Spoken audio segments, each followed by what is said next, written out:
ఏపీలో గత వైసీపీ ప్రభుత్వం ఆర్థిక విధ్వంసం సృష్టించిందని ఏపీ సీఎం నారా చంద్రబాబు నాయుడు ఆరోపించారు. ఏపీ ఆర్థిక పరిస్థితిని నీతి ఆయోగ్ నివేదిక వివరించిందని అన్నారు. నీతి ఆయోగ్ నివేదికలో ఏపీ ఆర్థిక పరిస్థితి అధ్వానంగా ఉందని ఆవేదన వ్యక్తం చేశారు.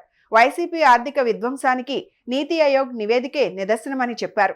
రాష్ట్ర, దేశ భవిష్యత్తు కోసం అందరూ ఆలోచించాలని తెలిపారు.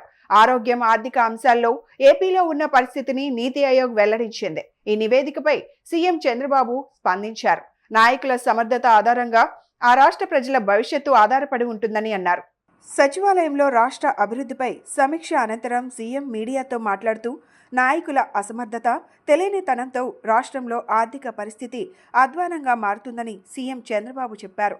నీతి ఆయోగ్ ఇచ్చిన నివేదిక ఏపీ ఆర్థిక పరిస్థితి ఎంత అధ్వానంగా ఉందనేది వివరించిందని చెప్పారు. 2014-15 నుంచి 2022-23 వరకు రాష్ట్ర ఆర్థిక పరిస్థితిని నీతి ఆయోగ్ సమీక్షించిందని అన్నారు. ఫిజికల్ హెల్త్ ఇండెక్స్లో ఏపీ చివరిలో ఉందని నీతి ఆయోగ్ చెప్పిందని గుర్తు చేశారు. కనీసం చేసిన అప్పులకు వడ్డీలు కూడా చెల్లించలేని పరిస్థితి ఏర్పడిందని అన్నారు.